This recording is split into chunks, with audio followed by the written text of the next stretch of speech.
My name is Anna. I am 26 years old. I live in a small town in the south of England. When I was young, I wanted a happy life. I wanted to get married. I wanted 1 or 2 children. I wanted a small house and a good man. I thought love was easy, but I was wrong. I met Daniel when I was 22. He was 25. He was tall. He had brown hair and blue eyes. He was funny. He smiled a lot. He liked to talk. We met at a friend's party. He asked for my number. I gave it to him. The next day, he sent me a message. He asked, "Do you want to meet for coffee?" I said yes. We met in town. We talked for a long time. I liked him. After that, we saw each other many times. He made me laugh. He gave me flowers. He called me every night. After 3 months, I told him, "I love you." He said, "I love you too." I believed him. We were together for 1 year. I worked at a supermarket. Daniel worked at a car garage. We didn't have much money, but I was happy. Then something happened. One day I felt sick in the morning. I thought I had a cold, but the next day I felt sick again. My best friend Emma said, "Maybe you are pregnant." I said, "No, I don't think so." But I was not sure. I bought a test. I waited. The result came. I looked at it. My hands were shaking. I was pregnant. That night I went to Daniel's flat. I looked at him. I said, "I have news." He looked at me and asked, "What is it?" I said, "I am going to have a baby." He was quiet. He looked at the floor. He did not speak for a long time. Then he said, "Are you sure?" I said, "Yes. I did a test. I am sure." He stood up. He walked to the window. He looked outside. He did not look at me.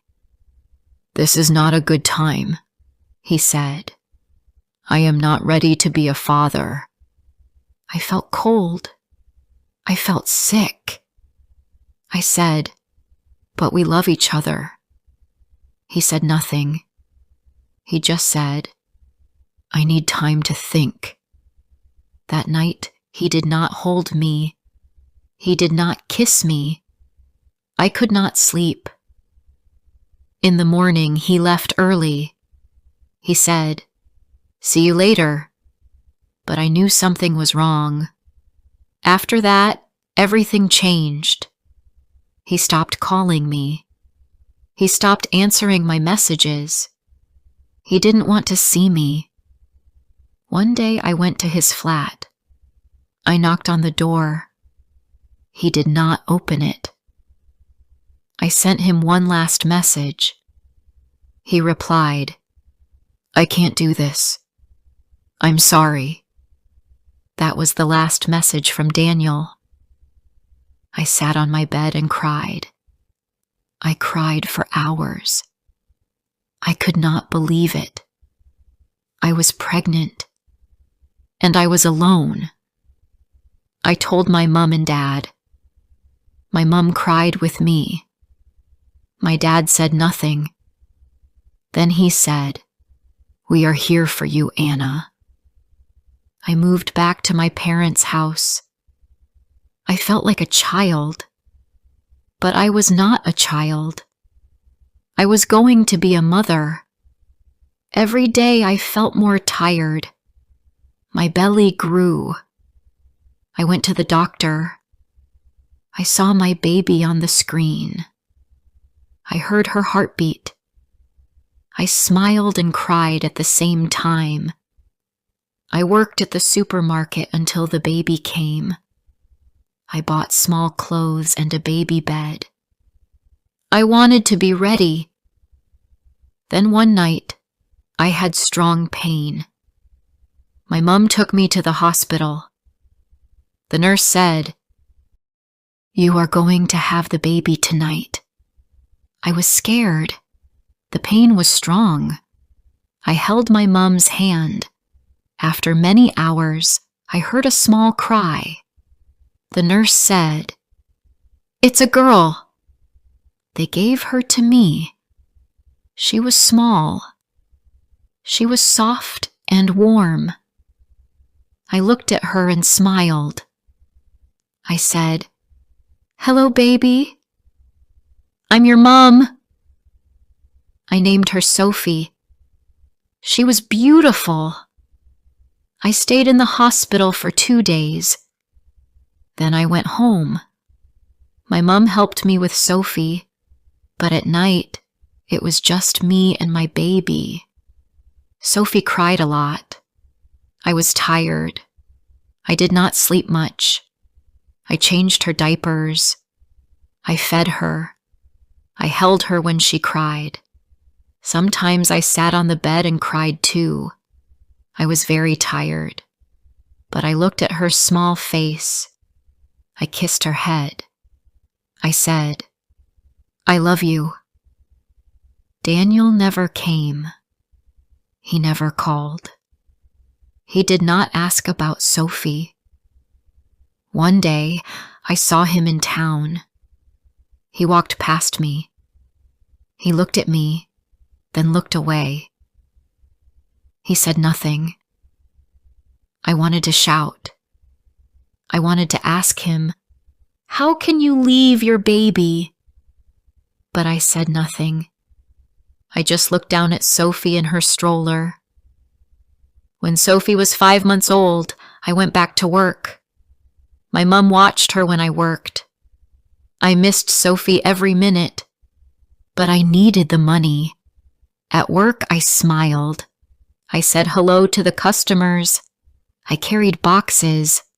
I stood on my feet for hours. When I got home, I was tired, but Sophie needed me. I cooked dinner. I cleaned. I fed Sophie. I bathed her. I put her to sleep. I never stopped. One night, Sophie was sleeping. I sat in the kitchen. I drank cold tea. I looked at the wall. My eyes felt heavy. I said to myself, "You are tired, Anna, but you are strong.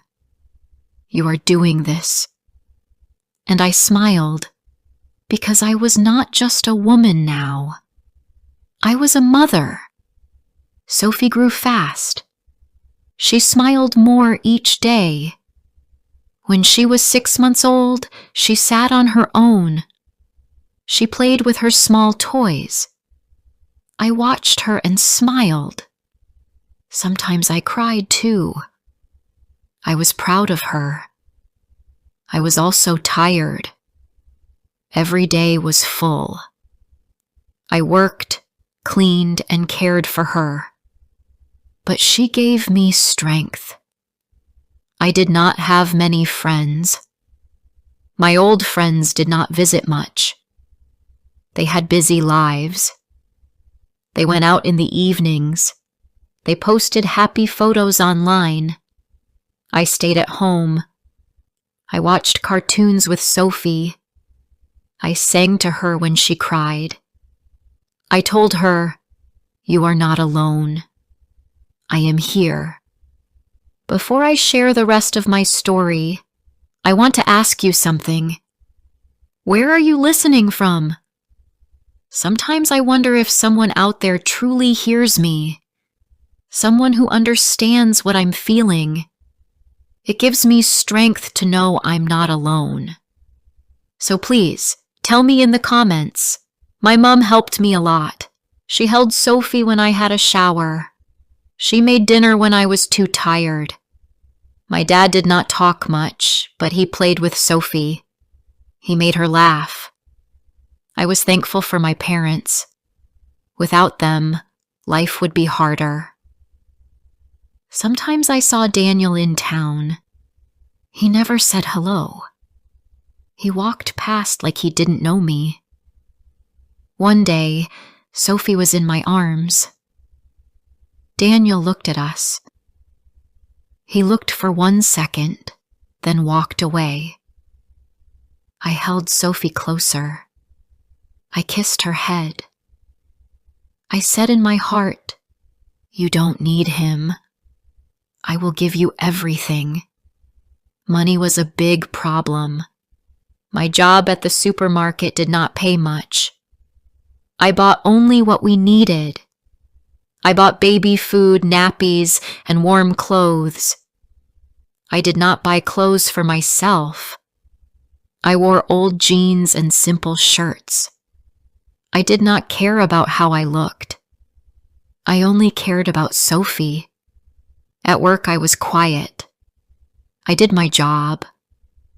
I smiled at customers, but inside, I felt tired. My feet hurt. My back hurt. But I always said, "I am okay." When Sophie was sick, I stayed home. My boss was not happy. He said, "You can't miss so many days." I said, "My baby needs me." He said, "Be careful. You need this job." I felt scared. I did not want to lose the job.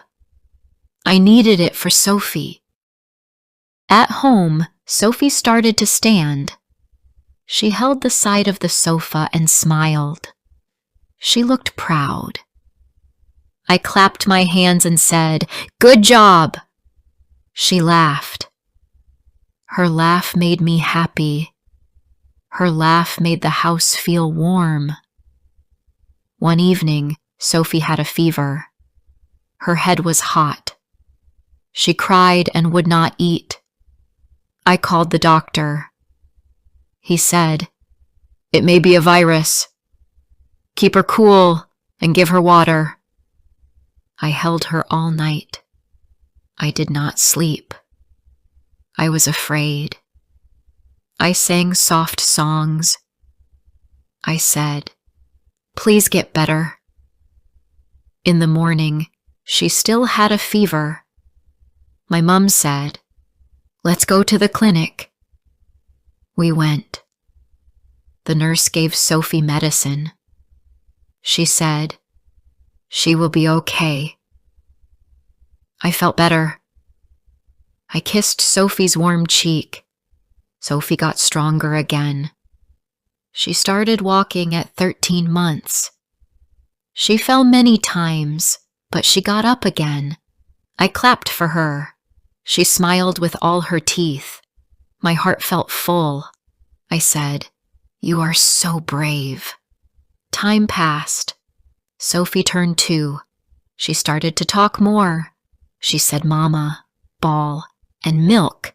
She liked to dance. She liked to play with socks and shoes.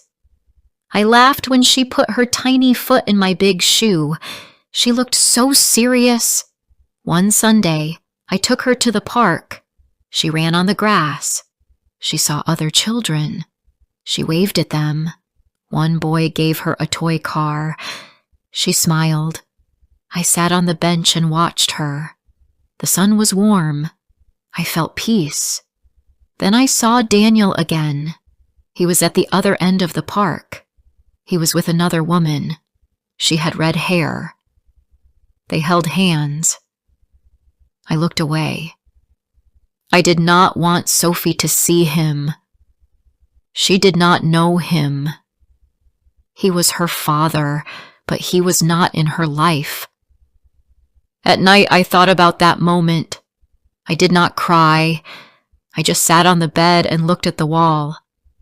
I thought, he chose to walk away. I will not wait for him. I will not beg. I looked at Sophie. She was asleep. She looked safe and sweet. I whispered, "You have me." And that is enough. A few days later, I got a letter from the council. They said I could get a small flat. It was not big, but it was mine. I felt excited. I packed our things. My mom helped me. We put Sophie's toys in a box. We folded her clothes. My dad drove us to the new flat. The flat had 1 bedroom, 1 bathroom, and a small kitchen. The walls were white. The floor was clean. I put Sophie's bed near mine. I put a photo of us on the table. We ate dinner on the floor that night. We had toast and tea. Sophie laughed and dropped a spoon. I picked it up and smiled. I said, "This is our home now." In the new flat, life was hard but quiet. I worked. I took care of Sophie. I paid rent. I cooked simple meals. I read bedtime stories. Sophie liked books with animals. She liked the one with the blue bear. She said, "Bear is funny."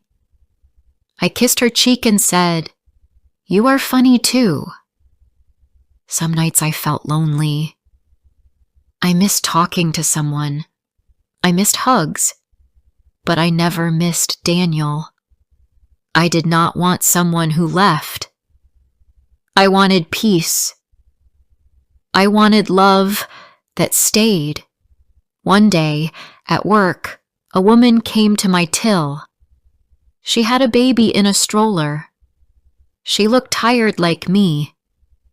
She smiled and said, "It's hard, isn't it?"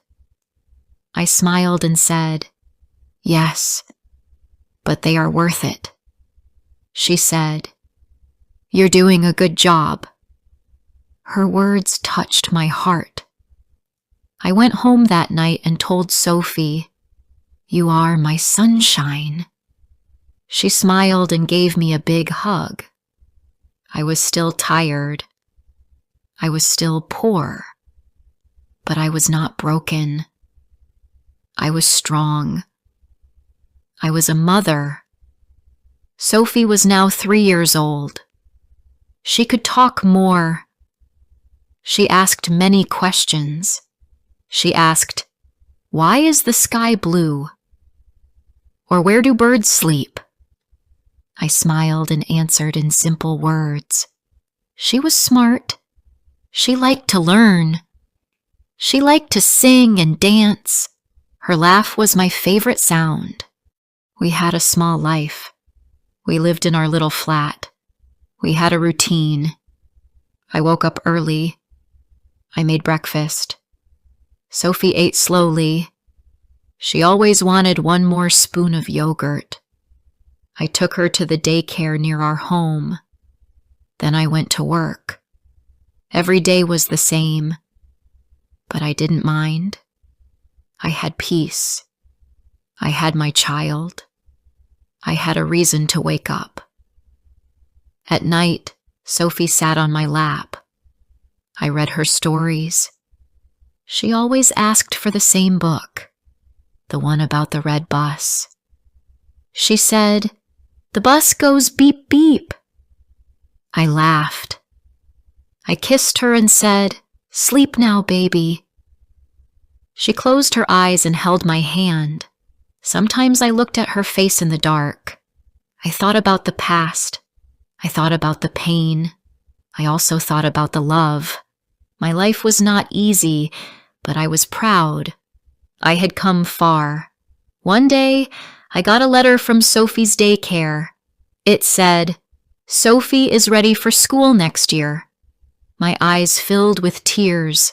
School, My baby was growing up. She was not a baby anymore.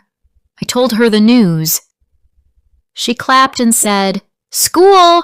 I want a pink bag." I smiled. "You will get a pink bag," I said. "And new shoes, too." That weekend, we went to the shop. We looked at school bags. Sophie touched each one. She said, "Too big. Too small." And then, "This one." It was pink with stars. She held it and smiled. We went home and she wore the bag in the house. She walked around the flat like a little student. I laughed. I felt happy and sad. I was proud of her. But a part of me felt scared. She was growing so fast. Time passed. Sophie turned 4. She was taller. Her hair was longer. She made friends. She said, "Mom, my friend's name is Lucy. She has a dog." I said, "That's nice." She said, "Can we get a dog?" I said, "Maybe one day." I worked more hours now. My boss gave me extra shifts. I said yes to every one. I needed more money. I wanted to save. I wanted Sophie to have more. Sometimes I felt tired. But I always said, "You can do this, Anna." One Friday, I came home late. My mom was there. She watched Sophie that evening. I walked in and took off my shoes. Sophie ran to me. She said, "Mommy, you're home." I hugged her tight. My mom smiled and said, "She missed you." I looked at my daughter and felt something deep. She was my whole world.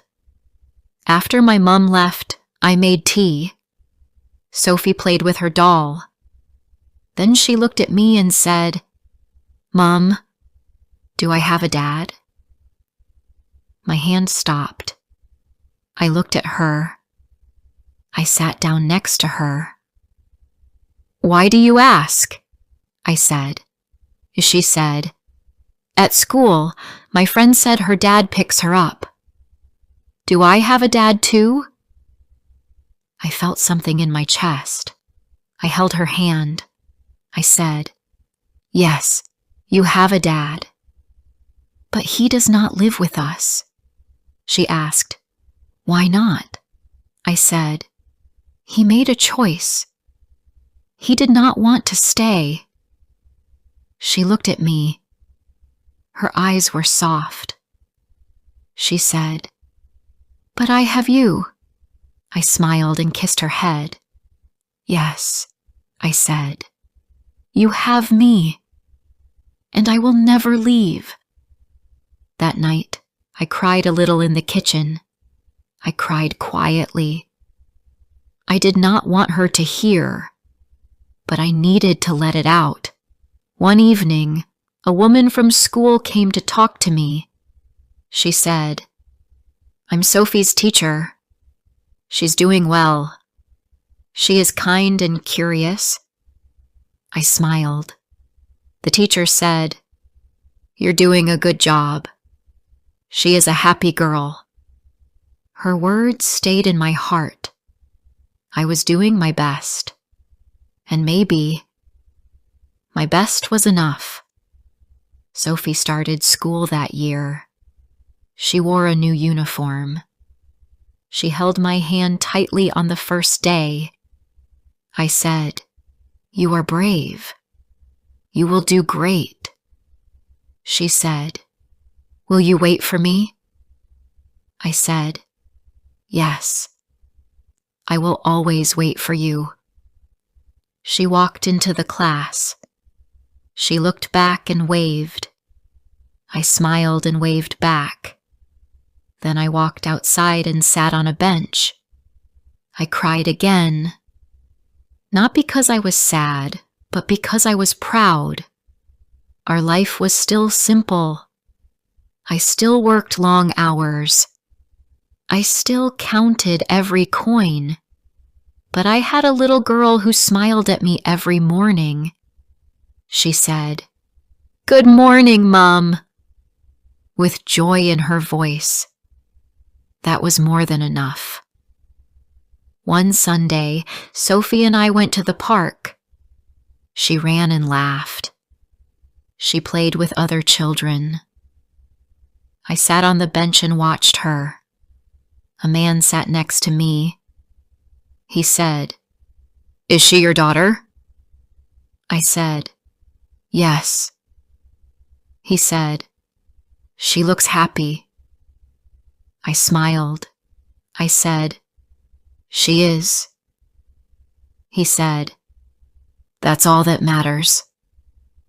I looked at Sophie. I thought about everything. The tears, the nights alone, the fear. Then I looked at her strong little legs, her big smile, her bright eyes. Yes, I thought, she is happy. And I did that, alone.